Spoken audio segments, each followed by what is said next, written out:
Alright, here we are. Hello, hello. So I'm all late again. But we here. I'm late, but we here. Like I'm in it, but still. Late is late to me. If you're early, you're on time. If you're on time, you're late. That's my that's my little mantra that I stole from Drumline. I'm gonna take a few minutes to get my life together, and then you know, get some people to come in, all that good stuff. Yeah, there's some people who actually like specifically asked me to tag them and everything like that. So I'm gonna take a minute to do that really quick. Um, oh my gosh, Lord, I gotta see.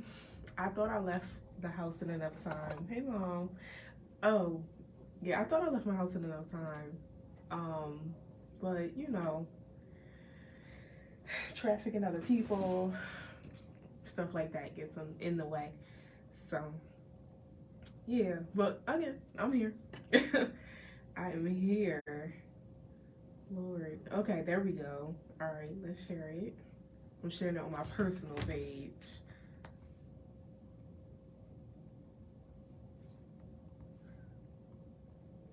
And shared. Cool, cool, cool. That's done. Now I just gotta tag someone who I promised I would tag. OMG. I'm actually excited about today's topic. It's wild. How it's wild how it came to be.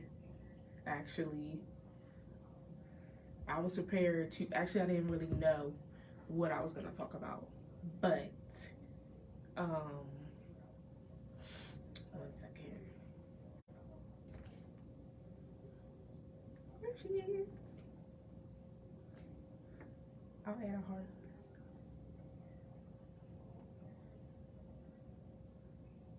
Cool. All right. So I'm gonna just go ahead and get started. Now I have to pull up my notes, but I'll talk as as we get this all together. So, um, as you can see, I'm riding solo. Mike had a prior engagement, and Tanasia is a student, so she actually has a lot of assignments due tonight. So school comes first. I told her, I was like, listen, this podcast ain't going nowhere. Like, she's not gonna lose her spot, just because she had schoolwork. Um, Gosh, it feels like my first episode all over again. I am kind of nervous. I also, I just cracked open a Red Bull because I did not get enough sleep last night. But this is actually kind of what messed me up last night. I mean, yesterday. I had a whole 24-ounce latte and a Pepsi on top of that. I guess I just did not want to sleep yesterday. So, yeah. As y'all are coming in, please take time to share, tag anyone who you think would want to talk about this topic or kind of like get in on this topic because I feel like it's important. But as people are tuning in and just to kind of calm my nerves because I've been doing this for a while now, but still, like, I get nervous. But yeah, sorry. We were going to do an icebreaker, but it's just me. We don't really have to do that now. But I am gonna talk about some current events that are like going on this week. First, I want to publicly extend my prayers and my thoughts and my concerns to the family of one of my dear friends, Diana Taylor. She is currently in the hospital right now. Unfortunately, she suffered a heart attack behind the wheel and got into a car accident. She's been in the hospital ever since. She is doing better. Her condition is improving, so we are so grateful to God for that.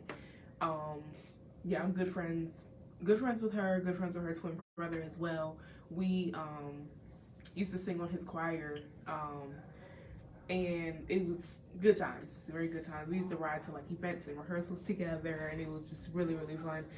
She used to always make fun of my driving. She said that my driving concerned her. Like, I didn't think it was that bad, but you know, to each his own. Also, want to give my condolences to the Lemons family. Kevin Lemons, as we all know, most of us know, he passed away. I think last week. Yeah, last week. And I think his funeral is going on now. Actually, I believe it started at noon. But yeah, we're just sending our love, our prayers, our condolences to the Lemons family, the Higher Calling family, to his wife, you know, everyone who was connected to him. Everyone down in Atlanta at his funeral right now, just sending strength, prayers, love, condolences, whatever it is that you need from the Have a Little Talk crew. And so now another current event that's just been kind of like bothering me, I guess, or like I am like genuinely concerned. So, some of y'all know, some of y'all don't. There's a rapper by the name of Blueface. He has been in this relationship, very rocky, very public relationship. Sorry, I just kicked the tripod. With a young lady by the name of Chrisean Rock. I believe she does music too. I've only heard like one of her songs, but it's neither here nor there. But they have been in a relationship for a long time, and it's been very rocky, very public. Just this week, well, I think last week, she hit him upside the head with a bottle of alcohol. The bottle, the glass, it was a glass bottle. The bottle broke. This poor man had shards of glass in his head. This woman vacuumed the glass out of his head, and then didn't put a bandage on it. She taped the wounds shut. I'm like, ugh. Yes, very toxic. Very, very toxic. And then this week, Blueface is in an interview, and she's with him, of course. And at one point in the interview, I believe, the interviewer asked Chrisean something, and she got offended, and so she got upset. But she was also drinking Hennessy straight out the bottle. Now, you know, anyone who has had liquor, y'all know that Hennessy is nothing to play with. So she, the two of them went off camera. They were heard arguing. Then next thing you know, Blueface came back by himself. Long story short, things got heated. Chrisean had to end up being literally carried out of the building. She was literally kicking and screaming. She was so erratic, and she was like flailing around so much. She kicked the TV. I don't think she broke the TV, but she kicked the TV on the way out. It was very explosive, very crazy, very just not a good look for either one of them. Apparently they're not together anymore. I would get happy about that, but like, having been in a toxic relationship, not that bad, but having been in a toxic relationship, I know how that goes. How, you know, we, you know, break up, make up, get back together again, things get crazy. It's a cycle. But just last night, I heard that now Chrisean announced that she's pregnant. I said, oh my God, oh no. That's like one of the worst case scenarios in a situation like this. And I'm just like, oh no. And Blueface is talking about it's not his. He was tweeting saying that basically Chrisean had been unfaithful, and he doesn't believe that this child is his. So he wants a DNA test, and it's a mess already. It is a mess already. I don't know how far along Chrisean is, but we are well, I am just, I didn't even mean to follow like their relationship or like their story or anything like that, but it's just it's not for my entertainment. I'm genuinely concerned. Excuse me, sorry. I got very, very sick on Wednesday. I'm still recovering. I'm congested, so sorry about that. My voice is gonna be probably all over the place, but if I sound nasally, that's why. I'm just getting over a little cold. I'm okay. It's not COVID, praise God. But yeah, as far as this Blueface and Chrisean deal or situation, I don't follow it for entertainment. I follow it out of concern. I am genuinely concerned. And what does upset me about it is that yeah, like I'm seriously praying for them because like, you know, like I've been in a toxic relationship and it's not fun. It's absolutely it is not funny at all. Like, and people that's the part that upsets me. The fact that people are finding this funny, the fact that people are laughing at them when there is obvious trauma there. There's obvious issues. And this is with both parties. I don't know these people personally, you know, I've only heard I've only heard one song from both of them. You know, so I don't know them, but what I do know is that their situation is very concerning. And yeah, I'm praying that both of them get the help they need and that they come to some kind of resolve individually. I don't want them to get back together. Like the honestly, and you know, not to talk bad about their relationship or nothing like that, but it's toxic. We all know that. Like anyone who has seen any bit of their relationship, like any clip, any tweet, any video, like anything, like is very toxic, and that's the relationship that needs to end. Yeah, so excuse me, sorry, that's like my current events thing, like my weekly catch up. So yeah, I feel a little more comfortable now. I'm glad that, you know, those who are tuning in, thank y'all so much. Again, like, share, tag if you so choose. But yeah, let's get into it. Let's get to this topic today. So today we're talking about purity. And it's funny how this topic came to be. Well, to me, it's funny. Like, it's funny how God works. So, absolutely. And honestly, I hope both of them find someone who can, like, help and support them. Because they both need it. Like, for different reasons. Like, honestly, anybody who can sit on camera and drink Hennessy out the bottle straight, like on camera for the world to see, you got problems. Like, obviously there's something there. There's a lot of room for healing. We'll say that. So yeah. Today we are talking about purity. I'm actually excited about this topic, and it, again, funny how it came to be. So I recently came out of a very dark, very hard season, and now I am back in a good place. I am back to my firm foundation, back where I need to be. I am feeling better, thinking better, hopefully looking better. I think I look better. Like, my skin is giving. Okay.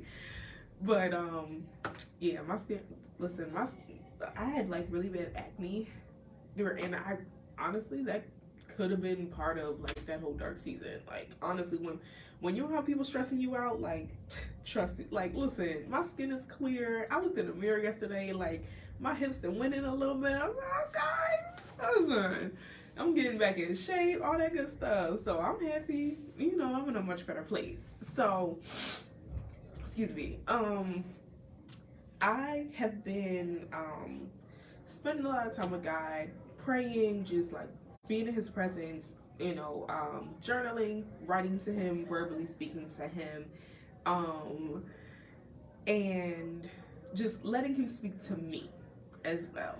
So, early in the week, I think it had to be like It was Monday. Yeah, because I was at work. It was Monday. He gave me this topic, and I was just like, oh, okay.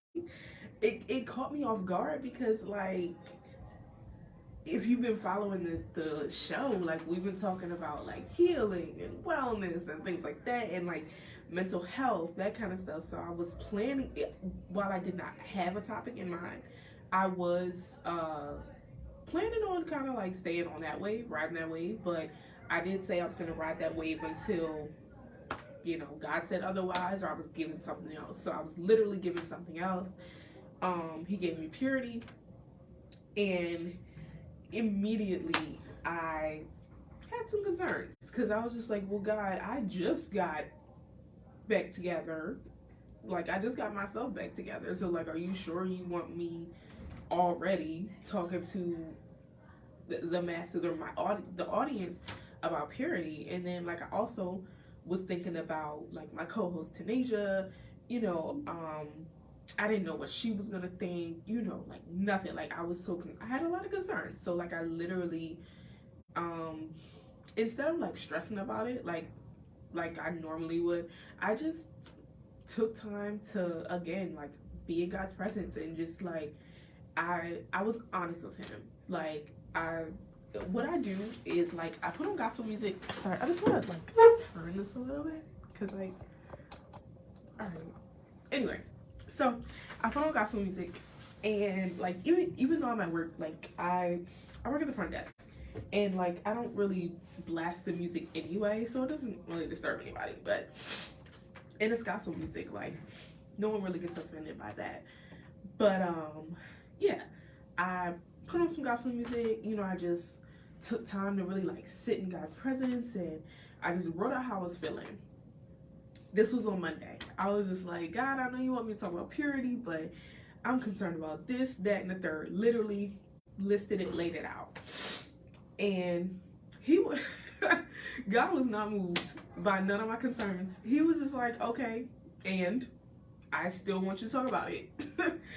and basically, he was just like, you know, I still want you to talk about it. So I'm like, okay. So then Tuesday comes. We have Bible study, and, you know, Pastor Bailey, he's teaching, and he asked the question. He was like, do you ever feel like, I think he had something along the lines of, do you ever feel like God is setting you up? And normally I don't speak up much in Bible study. I just like to kind of, like, sit back and listen.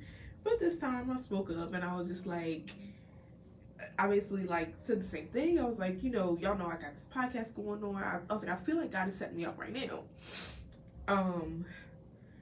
Because I was like, y'all know I got this podcast going on, and we've been talking about, you know, wellness and things like that. But he gave me a completely different topic. I didn't tell them what the topic was, but I was like, he gave me a completely different topic, and I had all these concerns, and, you know, I still don't know exactly why he wants me to speak on this, but I know he wants me to speak on this, and there is someone, either right now or someone who will come along, who needs to hear this message. And I mean, it definitely spoke to me.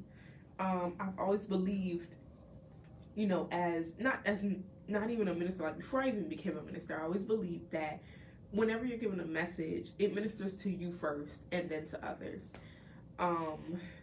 So yeah, this message definitely ministered to me. I was concerned about coming off, like, preachy, but I mean, listen, I'm just gonna share with y'all what God gave me, and that's gonna be it. Like, you know, however I come off, I'm not concerned about that anymore. You know, we're just gonna move forward. You know, just, I'm gonna say what he says, like we say at our church. Our covenant creed. I say what he says. That's the first line, and so that's what I'm gonna do. So yeah, let's really get into it. So purity. Yeah. Oh yay! Listen. I'm so glad. I'm so glad y'all are tuned in. I'm so glad y'all are listening. I really feel like this is gonna be a good one. It's definitely good to me. Like, I've been, like, working on it all week. So yeah, let's get into it. So two scriptures that I found to kind of give like context on purity is Romans 12 verses 1 through 2, or 1 and 2, and 1 Corinthians 6 verses 19 and 20. I'll go ahead and read them really quick. Where is my Bible at? Is it on the Bible yet? It should be. Lord. Oh, yep. Okay, here we go.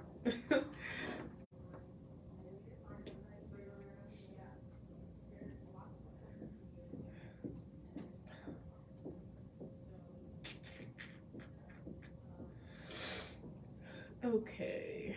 The first one. Okay, yeah, that's what I thought. Romans 12. Okay, and this is just for, I mean, if you know the scripture, great. If you don't, this is for you. So, this is from, actually, I'll just do the good old King James Version, and then I'll, probably read another version.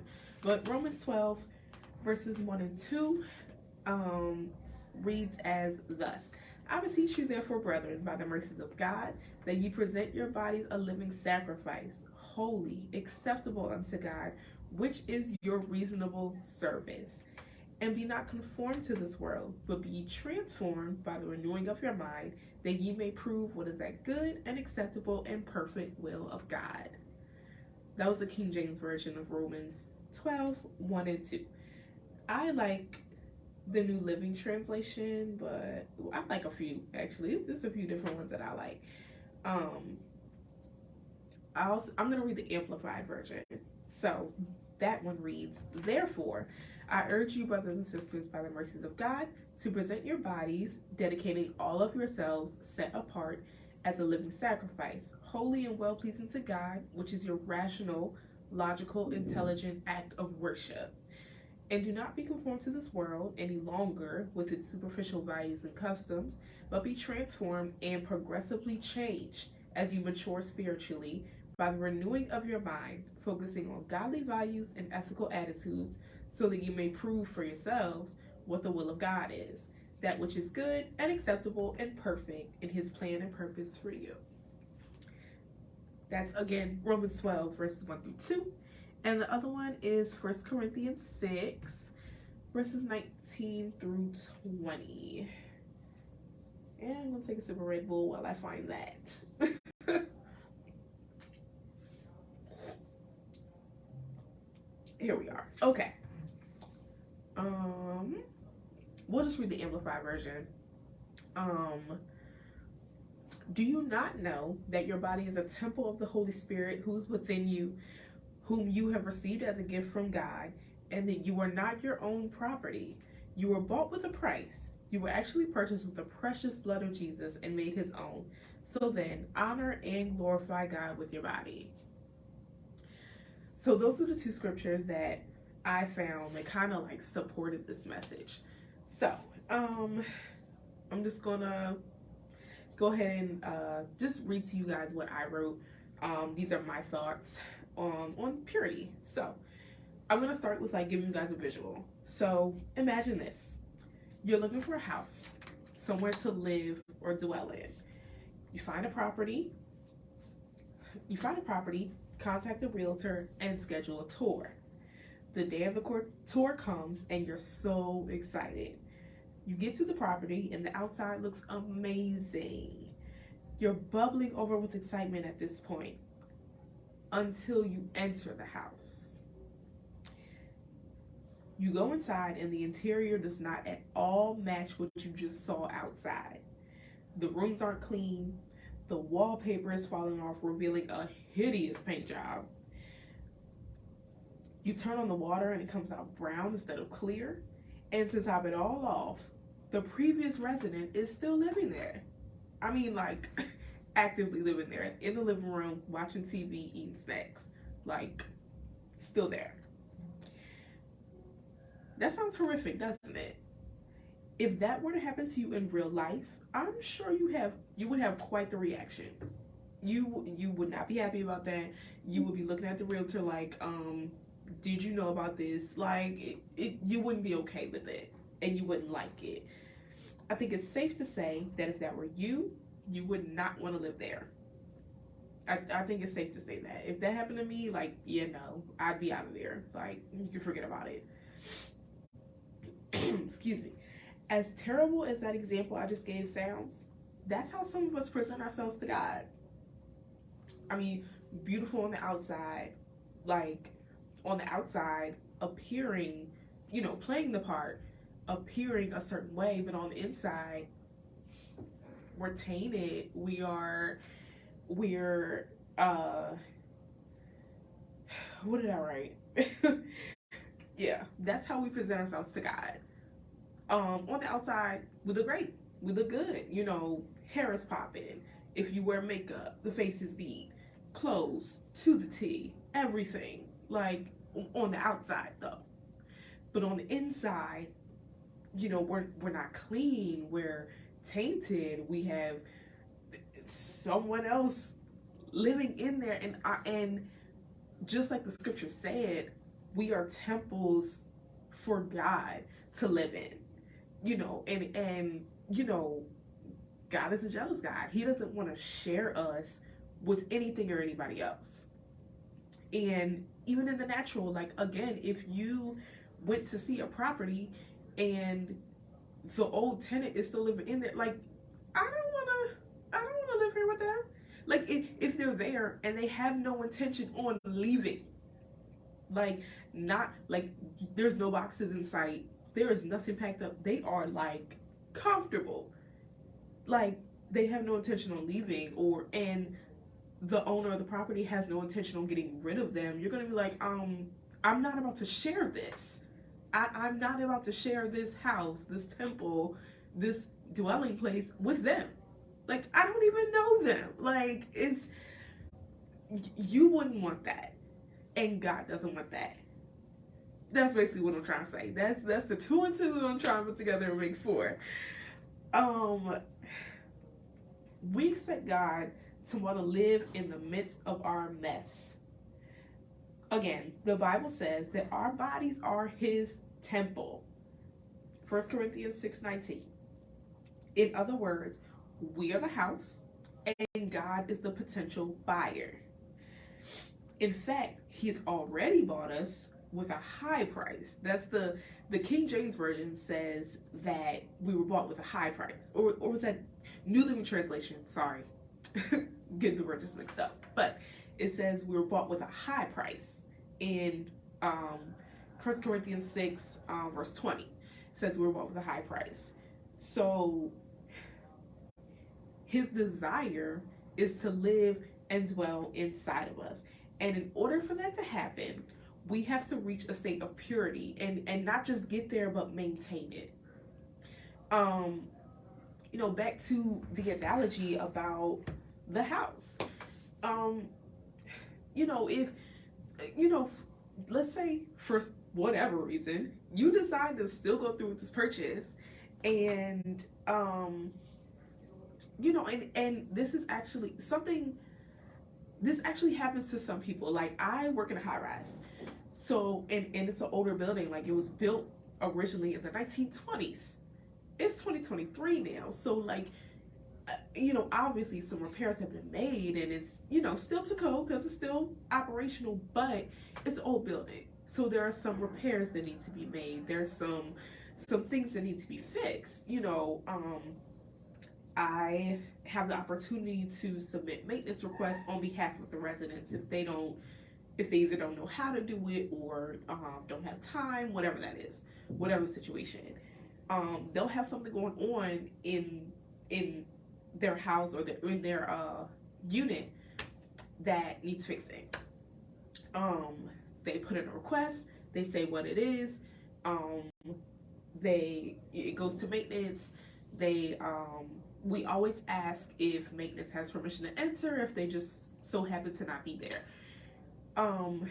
Imagine if we go back to the analogy that I gave, imagine if for whatever reason you still went through with the purchase and the landlord or the realtor is like, listen, I know this, that, and the third, we got a laundry list of stuff we need to fix.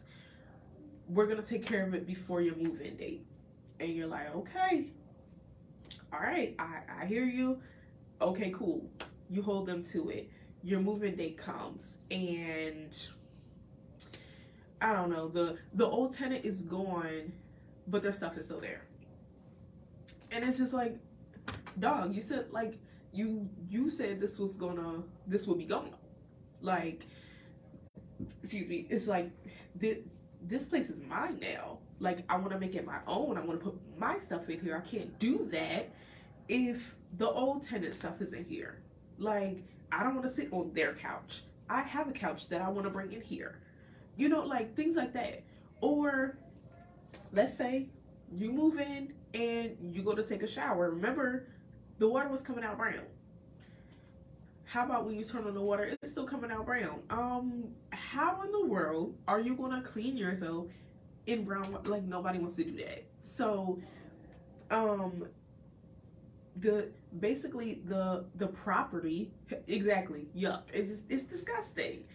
And you know, as vulgar as it may seem, again, like, it's kind of what, sometimes that's what we offer God. Sometimes that's what we give to God. And there's a difference, from between coming to him, excuse me, in a state of like brokenness and, you know, being unclean. Like, that's okay. Like, yes, absolutely, come to God as you are.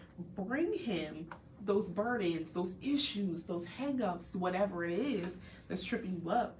Definitely bring that to him. But after a while, like, as you grow and mature spiritually, after a while, like, there is a process that we all have to go through, a cleansing, a detox. That's the word I was looking for. Like, honestly, like a natural and spiritual detox. That's what we have to go through in order for us to live a life that is pleasing unto God. In order for us to live a life that,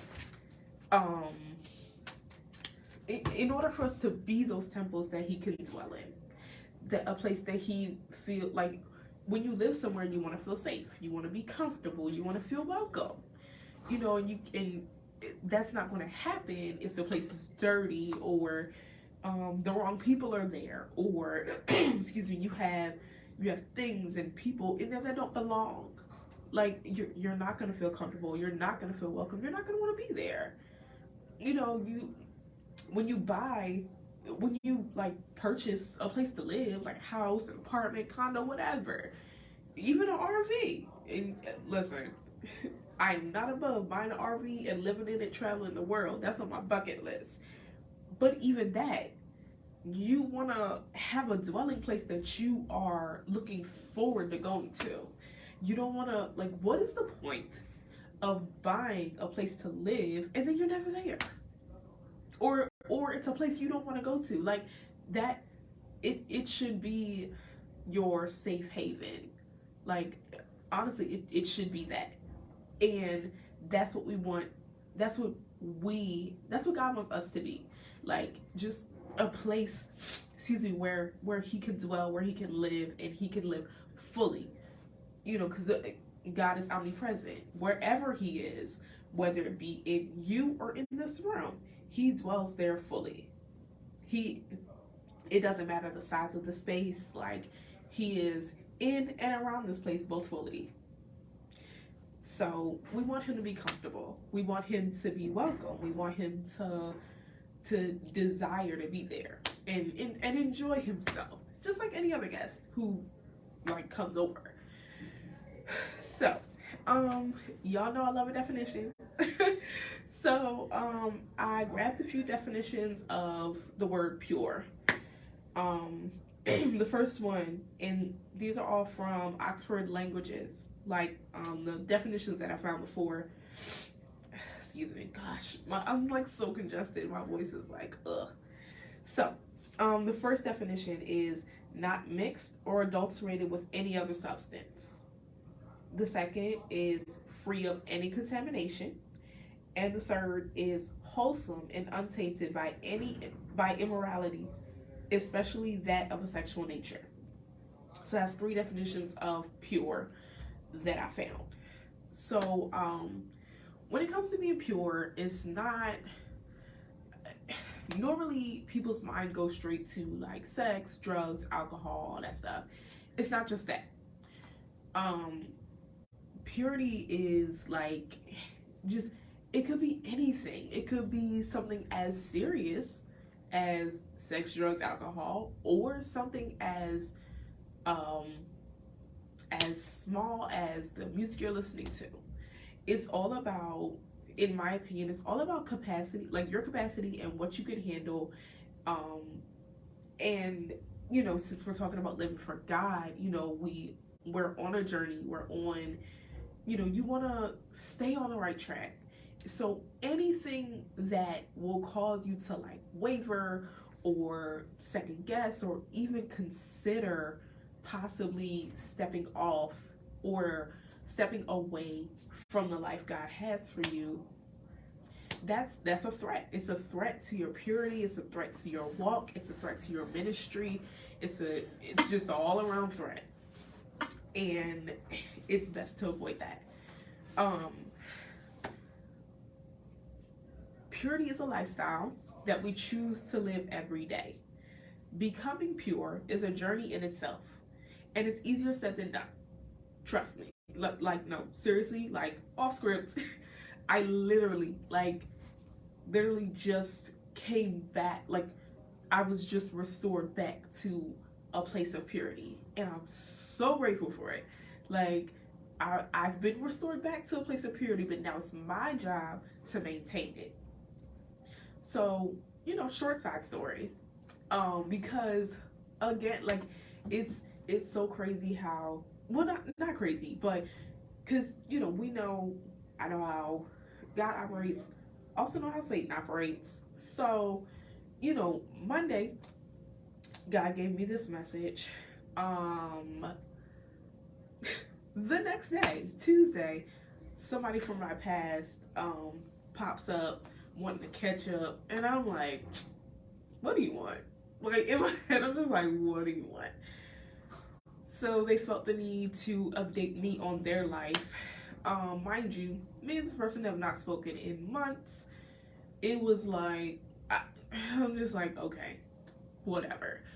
So they're like, oh, I'm gonna be in town, we should hang out, da da da. I'm like, in my head, I'm like, for what? For what? Like, this is someone who always happens like that. Yes. And it's crazy because like, had I not been restored back to this place, I would have fallen into that trap, maybe, or I would have at least considered like, well, maybe it'll be okay. Like, but I was just like, no. Like, just immediately no. Because to be completely honest, this is someone who, before Michael,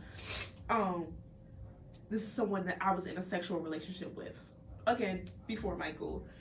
And you know how exes like to pop up when you're doing good. Like when you're doing good and they see you doing good, they're like, oh, they're doing good. Let me try to ruin that. Like it was one of those. It was one of those. And I was just like, no. No. I gotta work. I'm busy. I gotta work. I got this to do. I got that to do. Like, I just, no. And even if I would have had absolutely nothing to do when they were in town, it would have been a hard no. Absolutely not. Because I'm just nah. Nah. Like, because I knew what they wanted. I knew what they really wanted. It's crazy to me how some people, it's always wild to me how people think they think that they're not predictable, but it's just like, bruh, I see straight through you. Like, I see straight through all that. So just go ahead on. Just please. I would almost prefer that they just came out and said what they actually wanted. so that I could still be like, oh, okay, so no, I'm gonna go, and I'm probably gonna block you. Like, just I would prefer, because I hate people beat around the bush anyway, or try to make it seem like something it's not. Um, but anyway, yeah. So just this week, like, my purity in my walk was tested, and I'm like, listen, I am obsessed with my man. Okay, like, I am like, I tweeted this the other day. I was like, dear men in my past, I'm thriving without you. I'm still happily married. I don't want none of y'all back. Point blank, period. And that's where I'm at right now, and that's where I'm gonna stay. Okay, because this place that I'm in, I love it. Like, I love this place I'm in, and I want to stay here. I want to stay in this place. Sad to see you progress and happy when you're absolutely that, like, they would love it if I fell. They would love it if I went back to the old me who allowed that, the old me who was okay with accepting that kind of treatment. And it's so crazy. Like, I was talking to my brother and I was telling him what happened. I was like, so and so hit me up. They wanted to catch up, but we both knew what this person really wanted. And I was just like, one thing about when you heal, like when you truly heal and you're in a better place, you become disgusted with what you used to tolerate and what you used to entertain and the things that you used to allow. And that's where I'm at right now. Like, I'm literally disgusted. Like, yo, I used to deal with that. I used to deal with this person. I used to allow that. I used to be okay with that. Like, it's disgusting. And I don't ever want to return to that place. So, where was I at?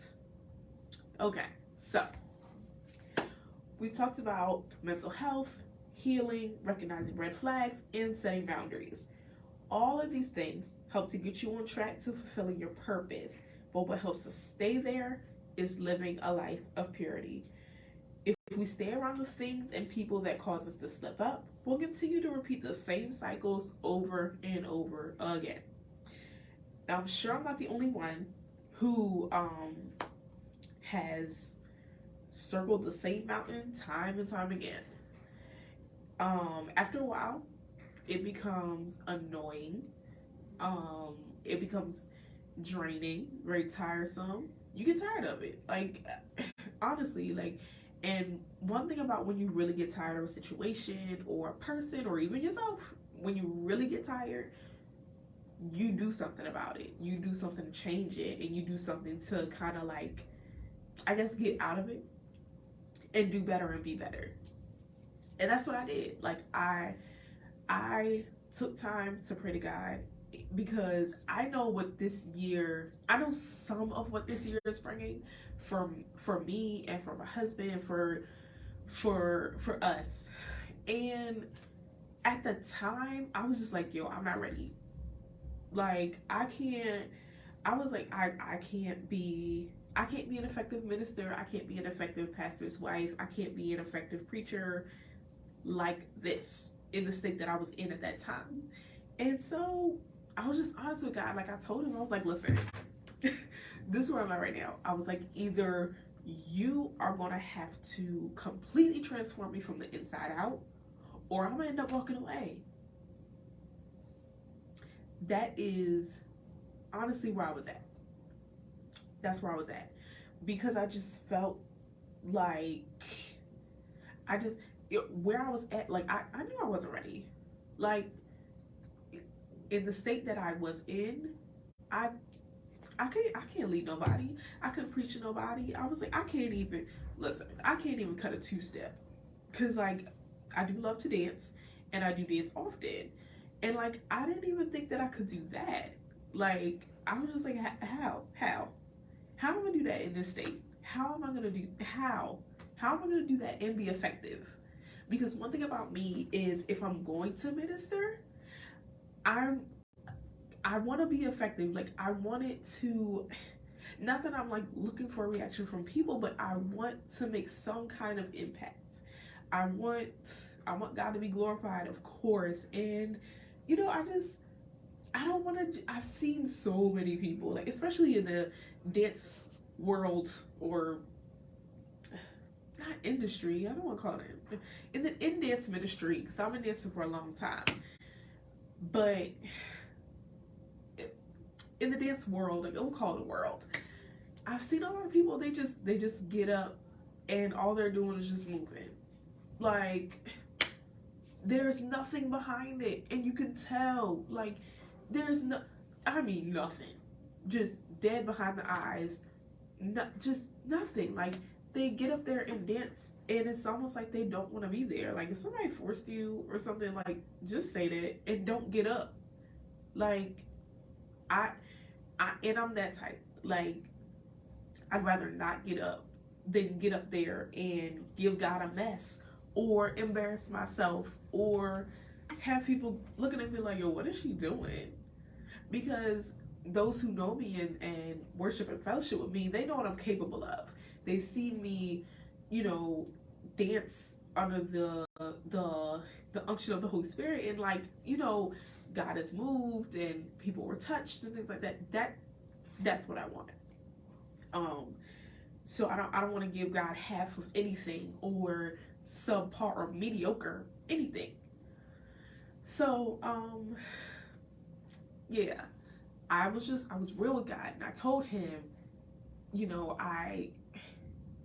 gonna have to do this, because I can't. I was in a place where, being completely honest, I was in a place that was very dark, and even though I knew it wasn't a good place, I wasn't really, there was no urgency inside of me to like get out of that place. Like I was kind of okay with being there. If I can be completely honest and completely transparent, I was okay with being there. Even though there was a chance that I could lose everything. Like I had it all on the line. Like, but I am so absolutely grateful that God not only heard me but answered that prayer. And now I'm living the results of that prayer. God heard me and answered my prayer. Now I am in a much better place.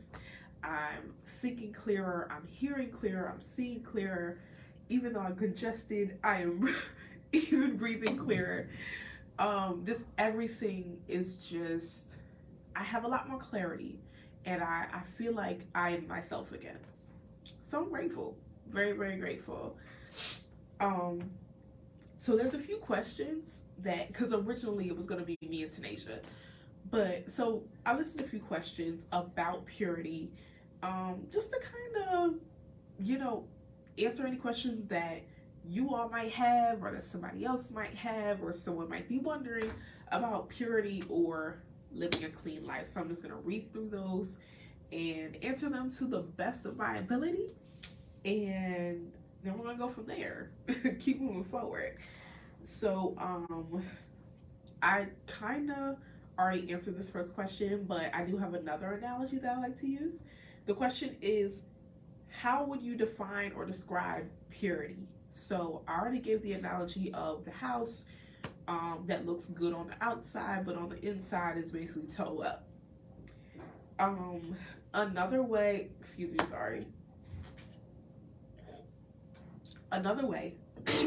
that I describe purity is like a clear vase that's full of water. It just, we're gonna use our imagery.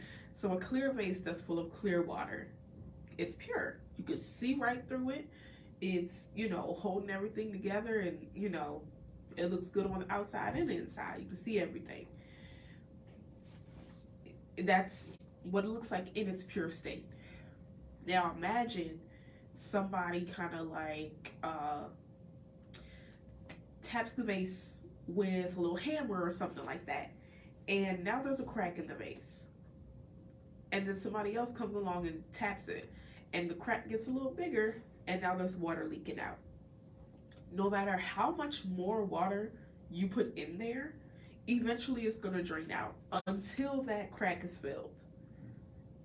at that point, it's broken. It's technically broken. So no matter what is poured into it, like whatever is poured into it is just going to keep leaking out and keep leaking out until that crack is filled and it's restored back to a place of functionality.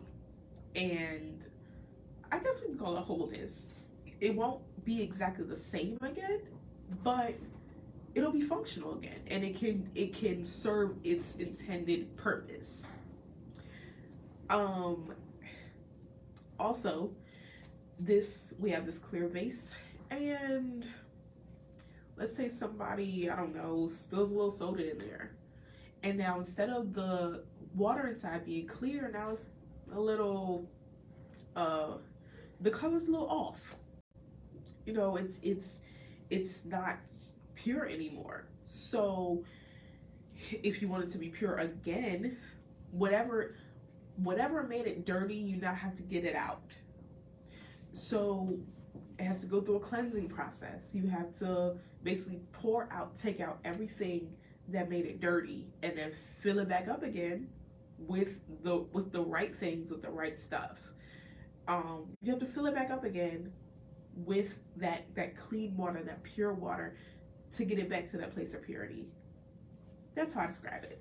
So there's the house analogy and there's the vase analogy. So there's two forms of imagery to kind of help you out with purity.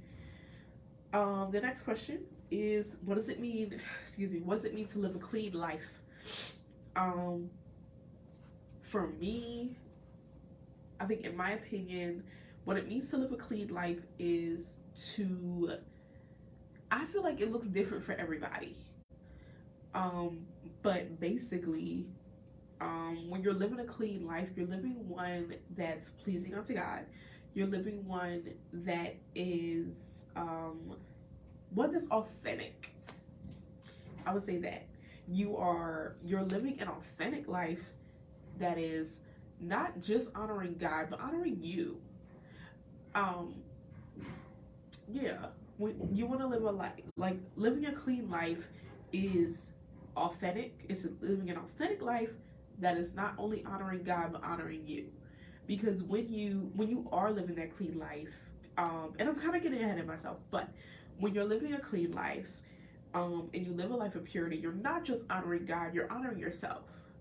You're telling yourself that you're kind of sending yourself a message that you're worth it. You are worth you're worth more than just the bare minimum. You're worth, top-notch treatment, and you are worth all of the work and all of the effort that it takes to live in that pure and clean state. Next question. Do you consider yourself to be pure? Why or why not?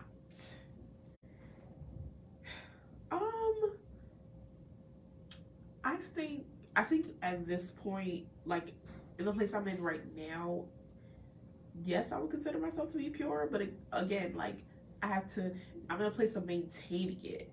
So I have to be careful with who I talk to, what I talk about, what I entertain, like I have to be aware. Like right now I'm aware of my capacity, what I can handle, what I can't handle, what I can be around, what I can't be around, all that stuff. It's almost like having allergies. If like me, I'm allergic to mangoes. So I am not gonna go to a restaurant and be like, oh yeah, give me that mango salsa, the fresh mango salsa.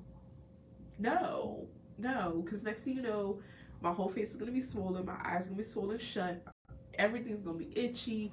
And I know what I can handle. So yeah, I would consider myself to be pure, and I'm in a state of maintaining it. I'm not perfect, but I do believe that God in his power has purified me, and yeah, I'm in a state of purity, and I just need to work to maintain it. Some days it's easy, some days it's hard. It's I take it day by day, sometimes moment by moment, because again, I know my capacity. Oh, which, wow, these questions just kind of like go right. I didn't realize they kind of like go right to the next one. So, what what does it take, or what will it take for you personally to live a clean life? So again, kind of what I just said. Um, Knowing what I can handle and what I cannot handle, knowing my capacity, knowing my triggers, basically just knowing myself. I know me. Like, I know me. I know what I can handle, what I can't handle. So, I decided, you know, you know, when I was taking that time, I took some time to just kind of like be on my own and kind of find myself again. So I decided I was going to stop drinking and smoking. I haven't had anything in like ever since.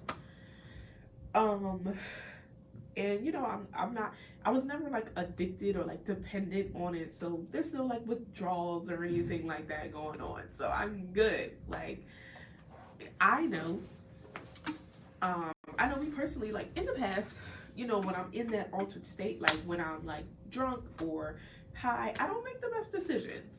Because I'm not thinking clear.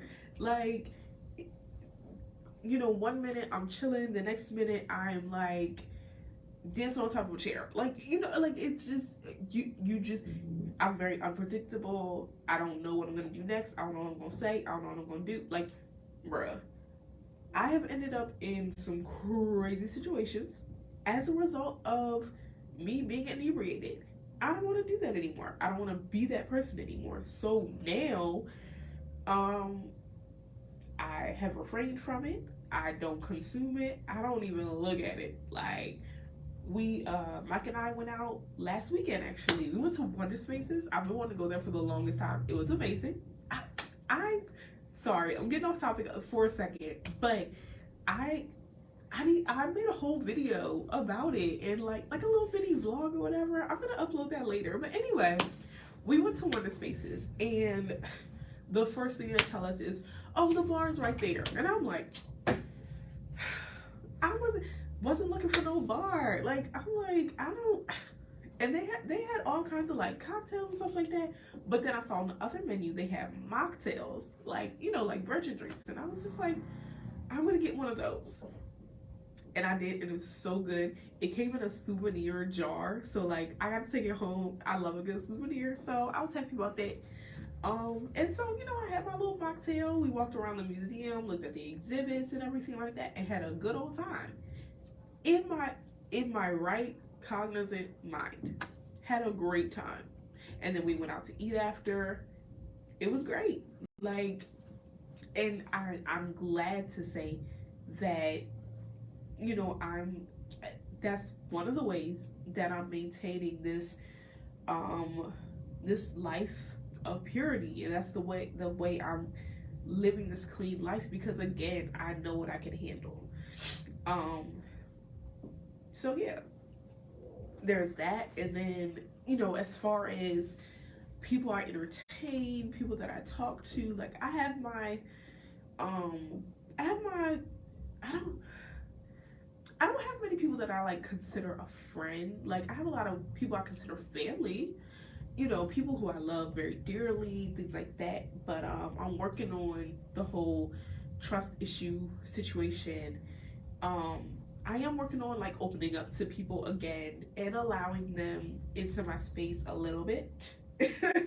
A little bit. I'm letting them into my world, and I'm kind of like opening up, letting my guard down, things like that. But there are some people, some conversations, some situations that I am just not entertaining anymore. Um, we're in the same boat, and I love that. I'm so glad I'm not in this alone, because it is hard. Like, well, when you've been burned like I have, it's hard to put yourself back out there and really trust other people. But it's crazy. Like, it's hard to do, but that's the only way That's the only way I'm gonna get past, um, get over my trust issues, is to trust again. And it's is crazy. How I'm just like, dang, like there's no other way to do it. So, I'm just kind of like biting the bullet, just kind of letting my guard down, allowing people to get to know me and things like that. That's why I've been posting kind of like these little goofy videos so y'all can see that side of me. Doing this podcast so y'all can hear me talk, and because some people, they don't hear me talk much. Depending on the setting that I'm in, like, I just will not say anything. I'll sit in a corner and just be like real silent, just look around, just sitting there looking around. But I'm working on that. But yeah, just last week, on the last episode, I talked about how I blocked somebody who, again, like, I opened up to this person, I trusted this person, they gained my trust. I let my guard down, and they hurt me so bad. And they still wanted to kind of like stay connected, and I was just like, I was just like, no, because like just the way they went about it and everything was just foul, and I'm just like, I'm good. But that's just one person out of the many other people that I'm connected to. And also, kind of like just putting it out there publicly, I did pray and ask God. I asked him to send me a godly best friend. Not that my best friends right now are not godly. They're great. I love them. Like, my besties are great. I love my besties. But I feel like I need that one person who is like just as connected and committed to God as I am. Someone who will like really hold me accountable, keep me, someone else who will kind of like be an asset to this journey that I'm on and to this life that I'm living. Because I don't want to fall off track again. I don't want to lose my way again. I need somebody who is going to be like, hey, something's off. What's going on? But, it's going to take me, again, kind of letting my guard down, allowing people to get to know me, because I don't know who it's going to be. I don't know where it's going to come from. It could be anybody. So I have to be open to the opportunity. So that, for me, that's what it takes. And again, oh, sorry, hold on. Yes, I agree. It takes trusting people and trusting God, because I know God is not going to send me somebody who's going to burn me the way other people have. Like, it is very true that, emotional scars and wounds, they don't come from strangers. They come from people that we know. They come from people that we let in. They come from people that we trust. And it is unfortunate. But for me, I don't know if anyone else can relate, but for me personally, it came from people that I chose, not people that God chose for me. So it's like, I would much rather prefer the God who knows me, who has my best interests at heart. I'd rather he choose someone for me and he send them, or he allows us to connect. Because then I'm like, okay, God, if you send them, then I can trust this, and I'm okay. Like, I'm okay. And I can let my guard down with this person, whoever that person may be. I don't know who it's going to be. I don't know if it's going to be a new person or someone I've already connected to. I don't know. But, when it happens, it happens. And I am looking forward to, meeting my new bestie, or maybe there'll be a mentor. I don't know. But I'm looking forward to that connection when it happens. Absolutely. Yes. They have to go through God this time, because I'm not looking anymore. Like, me personally, I'm not looking. My circle has always been small. Those who know me, they know me, and that's great. But my circle has always been small. But again, I don't always have the best judgment, because I have a big heart, and that's what I go by. I go with my heart, and I'm like, well, I mean, they seem like a nice person, and I mean, we vibing or whatever. I'm done with that. Like, I don't care about your vibe. Do you even know who God is? Like, do you know who God is? I don't want to hear nothing. Like, I don't want to hear nothing about being conscious. I don't want to hear no hotep stuff. I don't want to hear nothing about the universe. I don't want to hear nothing about manifestation. I don't want to hear nothing about your astrology sign. I don't care about your zodiac sign. Do you know who God is? Because if you at least know who God is, that's something I can work with that. Okay? Like, do you know who God is? Do you acknowledge him? Are you even trying to live for him? Like, that's where I'm at with it. So, yeah. And not that I'm going to give anybody a hard time. It's just like, listen, I'm in a place right now where I can't afford to get off track again. I'm only 30, but I feel like I'm too old for that. Like, I'm too old to be like, I'm trying to get to a place where I am a lot more stable and a lot more settled. You know what I mean? Like, my 20s were for figuring all of that out. Sorry, Mom, what you say? Sorry. And sometimes God wants our circle to stay small absolutely, to prevent the drama. Absolutely, because you know how I am. I jump first and talk later. So me and drama don't mix. We are like oil and water. I'm so congested. This is terrible. I'm sorry, y'all. But me and drama are like oil and water. We don't mix. Like, I'm very much like Peter. Like, I'll jump first and we'll talk later. Like, I don't play about me and mine. So, yeah. I absolutely believe that. God will keep your circle small to prevent drama, because some people are just not, like, and I don't like crowds anyway. They make me itchy. Like, they make me very like, like, no, get away from me. But yeah, right. I'm okay with having a small circle, but if I'm gonna have people around me, I don't want to have to worry about them. That's my thing. I don't want to have to worry, like, oh, are they going to try something? Are they going to talk about me when I walk away? Are they going to stir up discord or something like that? Like, anything like that.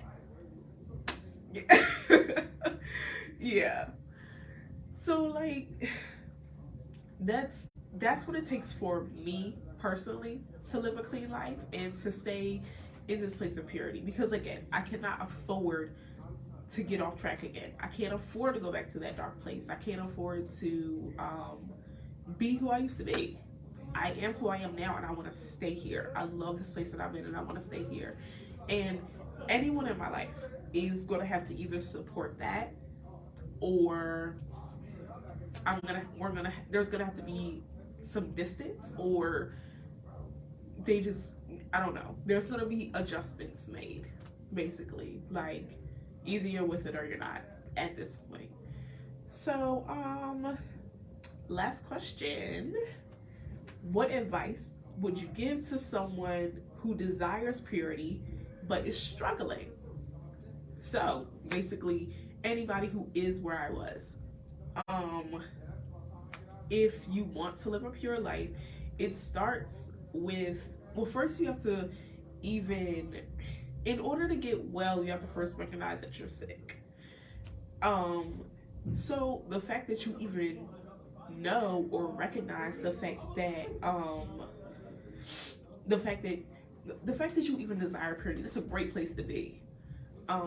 So I feel like to even get to a state of purity, first I feel like you have to go through a kind of like a healing journey. You have to allow God to kind of like clean you out, like that vase that kind of like got cracked, and that crack had to be sealed, or what was inside of the vase kind of got tainted, so you had to clean it out.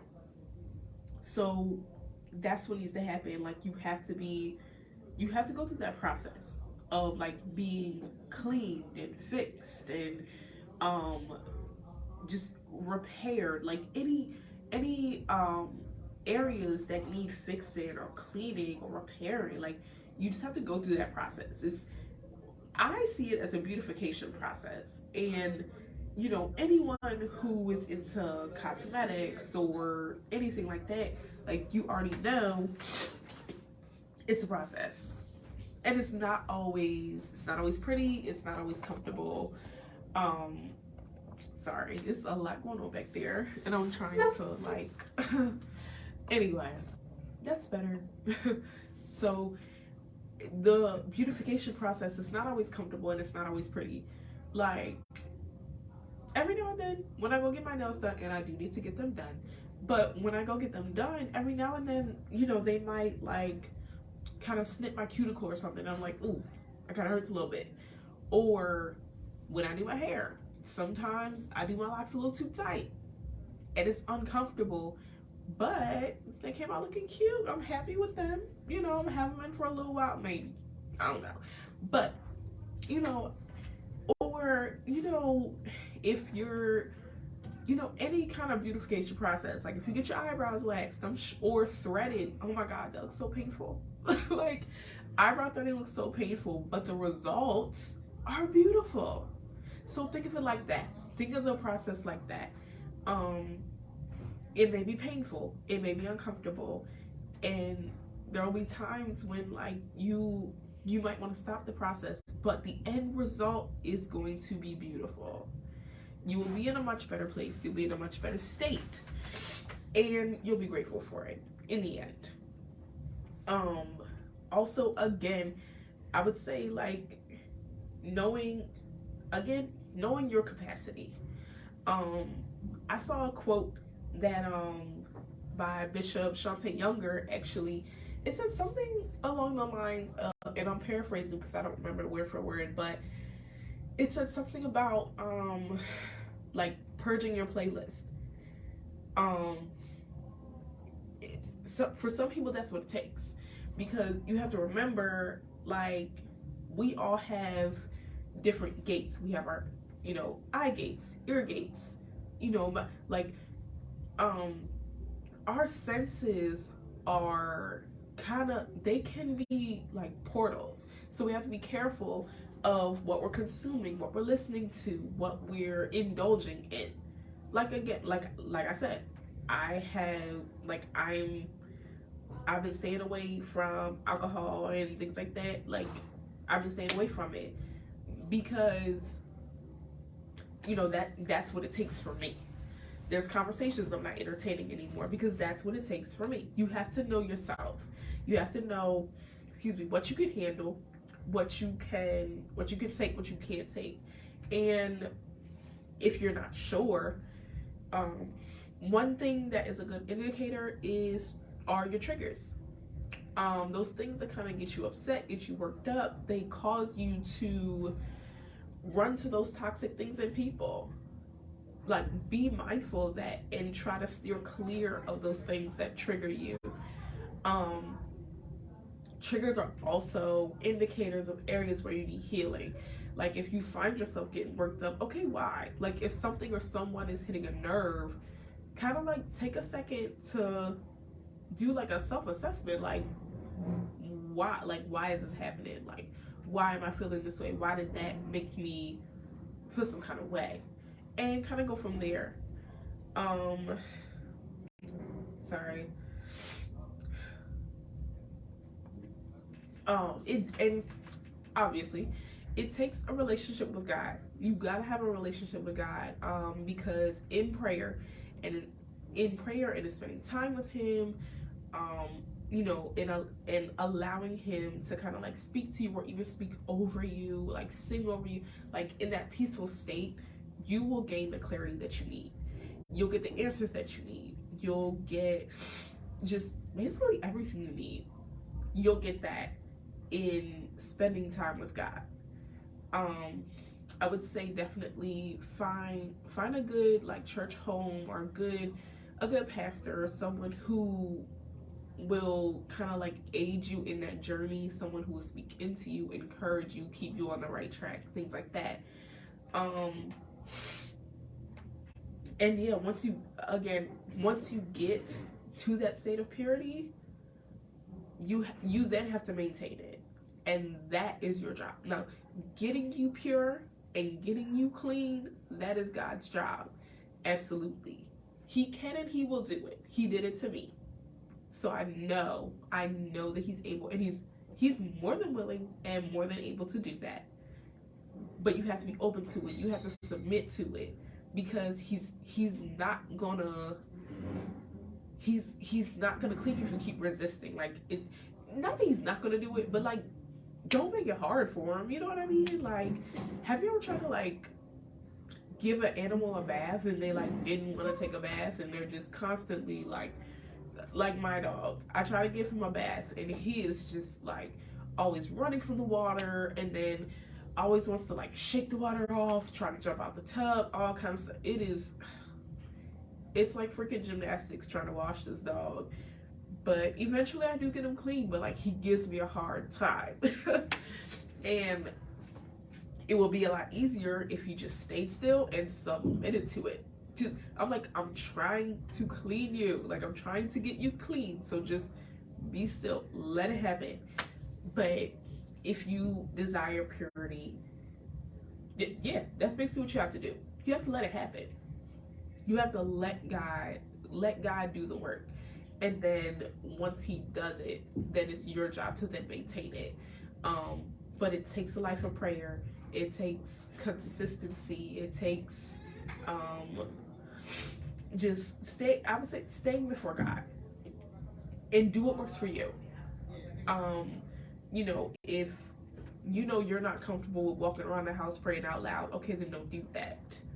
If you're more comfortable with journaling, like I am, I love to journal, I love to write. So, some days I will be writing my thoughts. Other days I'll be writing directly to God.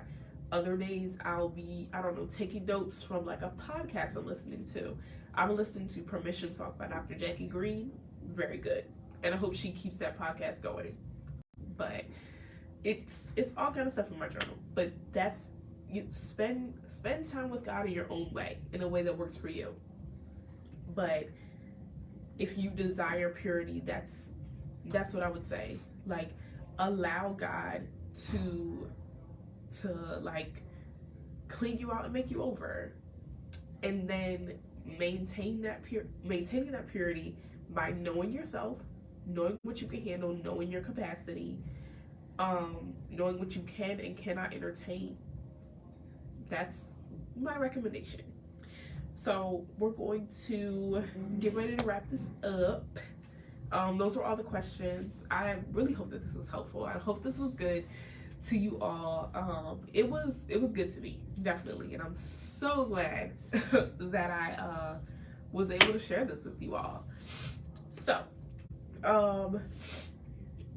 I did mention this before, but yeah, when you live a pure life, you're not only honoring God, you're also honoring yourself. You're sending yourself a message that says you are worth so much more than what you settled for in the past. You're also saying to God that you truly believe that he made you in his image, that you're his beloved child, that you revere his great creation, which is you. God loves you so much. How amazing is it to know that the creator of the universe, the King of Kings, the Lord of Lords, wants to dwell fully inside of you? It's a true honor. And it honestly is. Like, knowing that someone as great as God, like the one true God, like knowing that he wants to live inside of me, I was like, whoa, okay. That's amazing. That's good to know. Like, it's a great thing. And I want to make sure that I'm right. I want to make sure that I'm in the right state so that he can live and dwell inside of me happily and fully and comfortably. I want to be a place where he wants to be. Like, I want him to desire to live inside of me and to dwell inside of me. Like, I want to be that dwelling place for him. It's definitely an honor and a privilege, and I'm truly humbled, like, and I'm truly grateful that he restored me to this place, because now I just, like, I'm truly grateful. I'm grateful to be back in the place where I know I'm supposed to be. I've honestly, like, missed it, and I'm glad to be in a state of purity. And I just really, really hope that this message was helpful. I pray that this message reaches who it's supposed to reach, and I pray that it helps who it's supposed to help. I am really a big sigh of relief because I did it. I shared what God wanted me to share, and I just pray that he is pleased as well. And I pray that he's happy. I'm pretty sure he is. He's glad that I said what he said and I shared what he gave me. I want to thank y'all for tuning in. I will be back, same time, same place, next Saturday, 1 p.m., right here on Facebook Live. Not sure what the topic is going to be. I mean, I don't know. I have my own list, but you know, God likes to give me other stuff. So this will be up on my page if you want to come back and rewatch it. If you want to share it with somebody, more than welcome. You know, like, share, tag, let people know about the podcast. I would love for this podcast to continue to grow and evolve. And yeah, I'm excited for my future and yours. So yeah, thank y'all. I'll see you next week. And yeah, y'all have a great weekend and a great Saturday. See you later. Till next time.